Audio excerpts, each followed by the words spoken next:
Hey guys, welcome to another MapCraft 2017 submission. Today I'm bringing you Alarak's Conquest by DaveSpectre122, at least I think that's his name. Apparently this is going to be its own campaign, and this is actually the first mission of the campaign, which I presume will be called Alarak's Conquest. This first mission is called Violent Negotiations. And one thing I will say is that if you guys are planning on submitting campaign missions, or like the first mission of a campaign, or mission X of a campaign, it's really cool to be able to have like this sneak peek into a campaign that's not really done yet. And it would be even cooler if eventually I do a showcase of this and we can see sort of like what changed from the MapCraft submission to the final sort of polished product. I haven't tested this or played it beforehand, obviously. I also don't know anything about it, just that it comes with its own mod. So be sure to follow the steps for how to play in the submissions channel on Jay Barino's Discord server if you want to play it for yourself.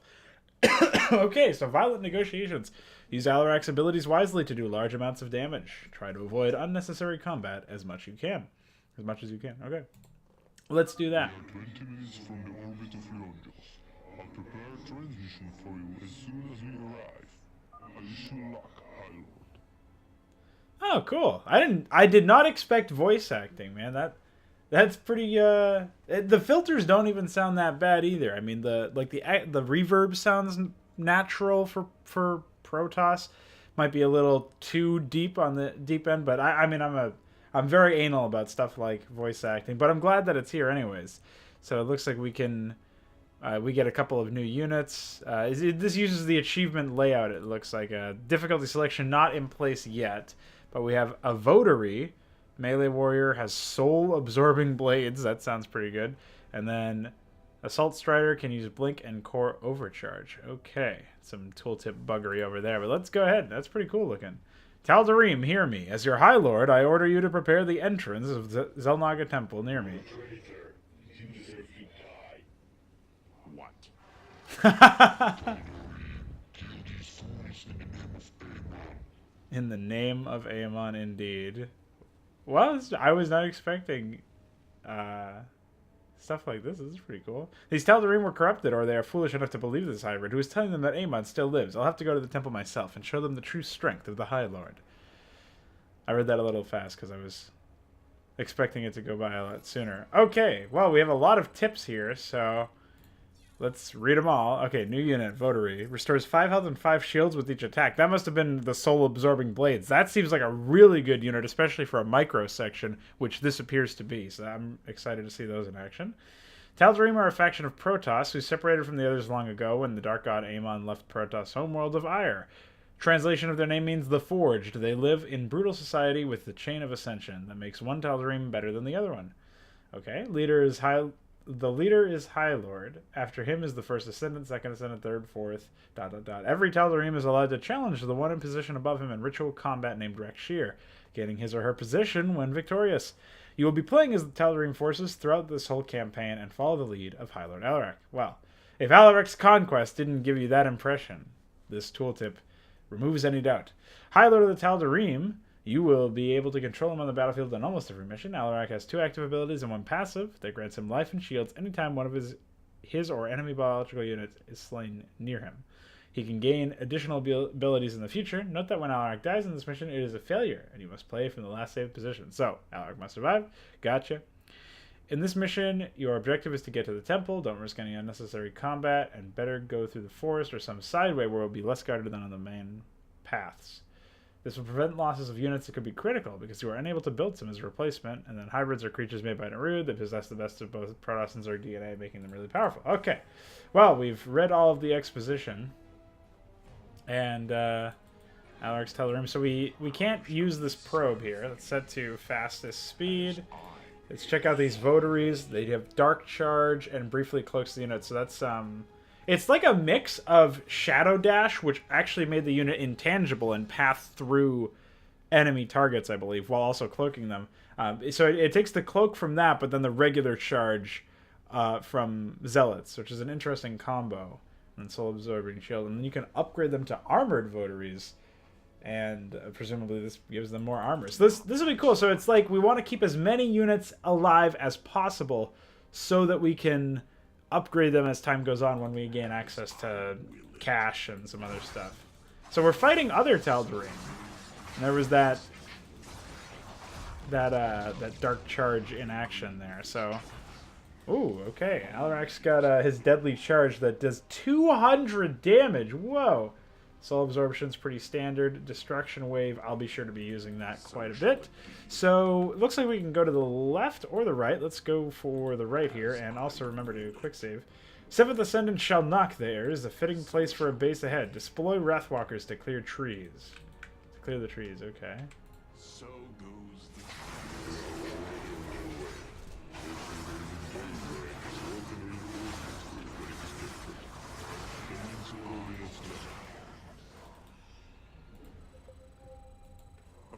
Okay, so we can warp in a base. And then there's some Tal'Darim over here with the... Oh, they are going to clear out... This is cool! I was not expecting them to straight up clear out the trees themselves with the Wrathwalkers. That's pretty neat. Let's go ahead and take care of this pylon here. And we want to use this deadly charge whenever it's up to take out, you know, priority targets, basically. And that means... Oh, we don't want to use it on the tree, though, probably. Okay, hold on. Let's hotkey our regular units separately. Okay. We can pull these guys into our units. Alright, awesome. And I think the Wrathwalkers should be able to destroy these things, but I'm worried that they won't actually prioritize them or hit them at all. So why don't we just charge in here. And since this is closer to us, we can... Oh, well, the Alarak actually just charged into the other one, so it's probably just me misclicking. I also forgot to make sure that I had saved, so it might be bad. Let's get this Vanguard out of here. He is the fully upgraded version, so he will be doing quite a bit of damage.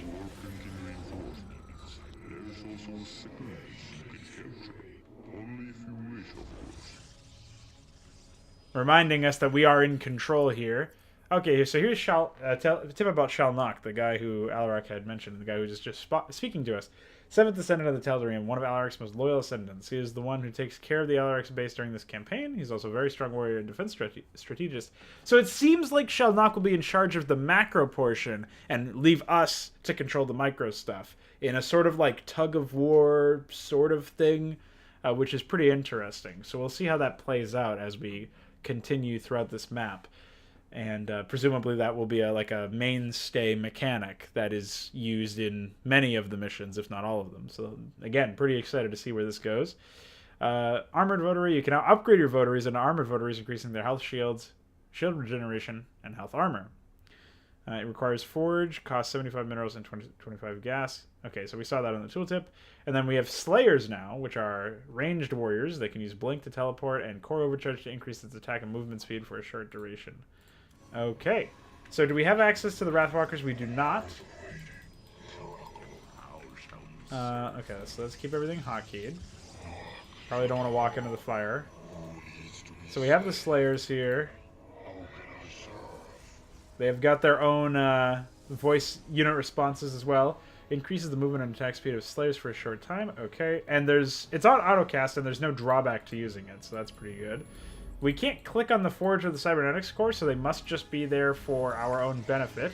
I don't know how much resources we have because we're not actually informed of that. So why don't we upgrade our...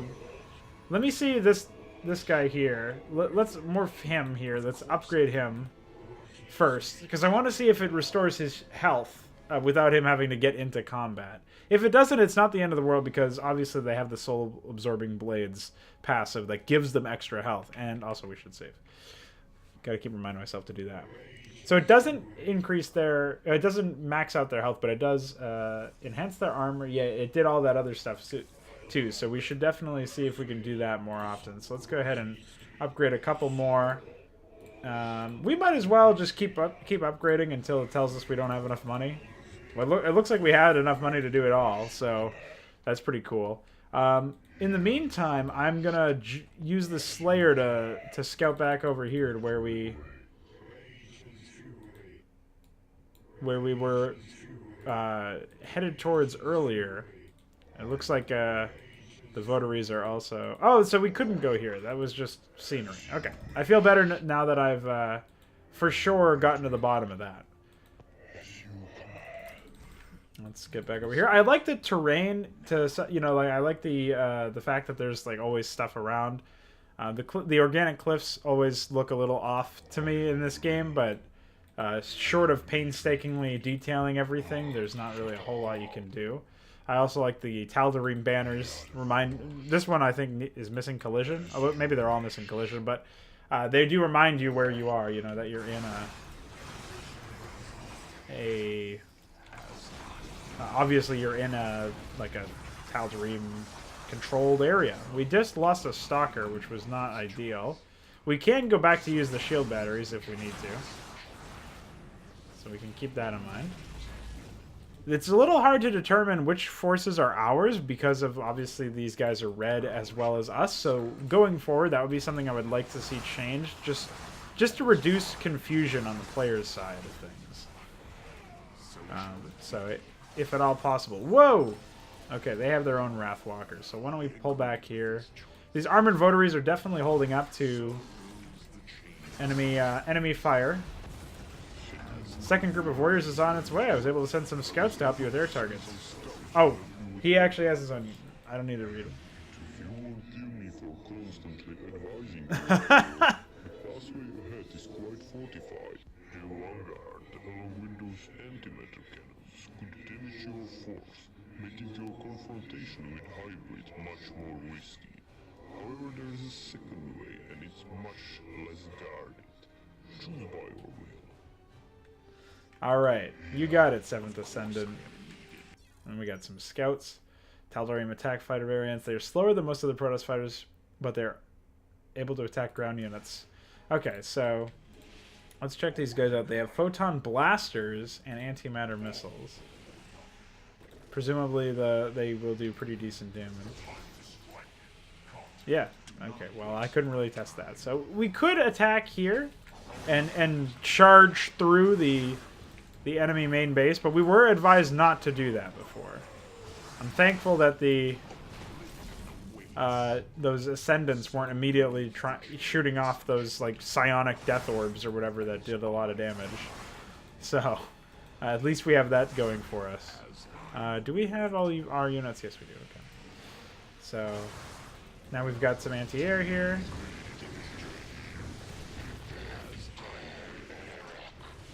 Uh-oh. Okay, we probably don't want to attack their base, because that's what that looks like. But we have gotten to the hybrid. Let's pull these units away from their base so we don't have to deal with them in full. I think Alarak can attack air units, and I also haven't seen the... I have not seen the hybrid. Maybe he's further up here. We probably just don't have vision of him. Yeah, there he is. Let's get rid of these spellcasters before they decide to cast spells. It looks like we did just lose a scout, but I think we're able to kill him. Yes! Okay, we got him.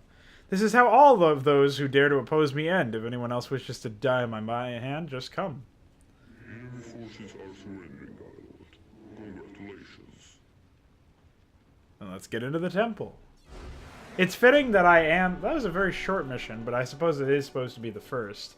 It's fitting that I'm the voice of Alarak in Wrath of the Tal'Darim by Cyberus X, and here I am also speaking for Alarak in this campaign. So that was an incredibly short mission.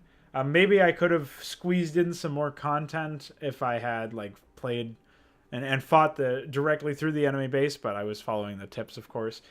So interested to see where this one goes, if there's going to be more in the future, maybe a series of hybrids he's got to kill, in like an expanded version of this map, where we get to explore more of the tech tree, and maybe see the 7th Ascendant, maybe start like launching his own set of attacks against the enemy base, so that there's like a sense that there's a larger battle that we're partaking in. Maybe the 7th Ascendant, whose name is escaping me right now, that's why I keep referring to him as that.